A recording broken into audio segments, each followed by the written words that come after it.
Hey, thanks for joining me for Wednesday Word. We're gonna look at Matthew 14. We're gonna go from verse 1 through 21.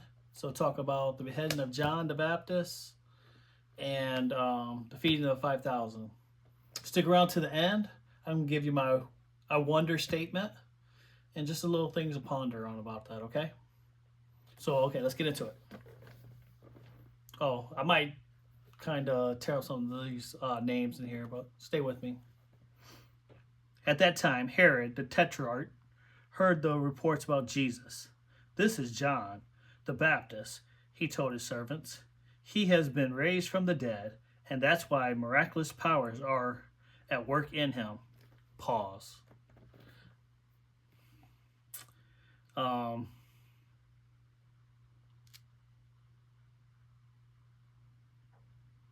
we kind of think that it's more like paranoia that probably Herod's going through right there, because we know John didn't resurrect, you know. So that's for a different time, another time. But I just wanted to point that out real quick. All right. For Herod had arrested John, chained him, and put him in prison on account of Herodias, his brother Philip's wife, since John had been telling him, "It's not lawful for you to have her." Though Herod wanted to kill John, he feared the crowd since they regarded John as a prophet. When Herod's birthday celebration came, Herodias, his daughter, danced before them and pleased Herod. So he promised with an oath to give her whatever she asked. Prompted by her mother, she answered, "Give me John the Baptist's head here on a platter." Although the king regretted it, he commanded that it be granted because of his oath and his guest. So he sent orders and had John beheaded in the prison. His head was brought on a platter and given to the girl, who carried it to her mother. This is Then his disciples came, removed the corpse, buried it, and went and reported to Jesus. That's some crazy stuff. All right, let's continue. When Jesus heard about it, he withdrew from there by boat to a remote place to be alone. When the crowds heard this, they followed him on foot from the towns. When he went ashore, he saw a large crowd had gathered. Let me correct that. When he went ashore, he saw a large crowd, had compassion on them, and healed their sick. When evening came, the disciples approached him and said, "This place is deserted, and it is already late. Send the crowds away so they can go into their villages and buy food for themselves." "They don't need to go away," Jesus told them. "You give them something to eat." "But we only have 5 loaves and 2 fish here," they said to him. "Bring them here to me," he said. Then he commanded the crowds to sit down on the grass. He took the 5 loaves and the 2 fish, and looking up to heaven, he blessed them. He broke the loaves and gave them to the disciples, and the disciples gave them to the crowds. Everyone ate and was satisfied.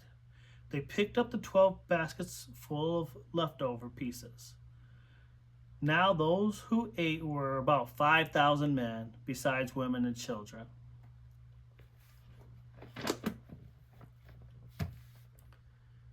So you look at that, there's a lot of things that happen in there. But something that I wonder is about Jesus.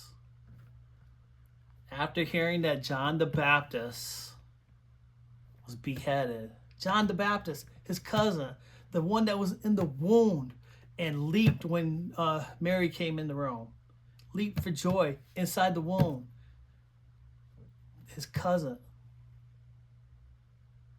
He heard that John the Baptist was beheaded, dead, and went to go be alone. Probably take that in and mourn.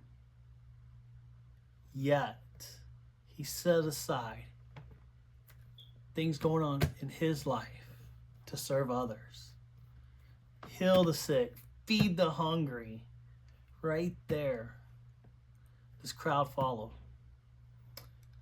Now, I'm not asking us to, like, I don't think we're being asked to, like, feed 5,000 plus on our own, right? How often do we get in our own heads, get in our own way, get busy in our own lives, and say, oh, no, I'm too busy to help this person, too busy to make a phone call to reach out. Oh, that person gets on my nerves. I don't really want to have to deal with them. Yeah, I know they need help, but man, that person leaves me, whatever. What are we doing? What are we doing? How can we be better at that? We really need to look at, see what, consider, I should say, Jesus in the midst of mourning his own cousin, a disciple, the man that baptized him, still took the time in his grief to serve others.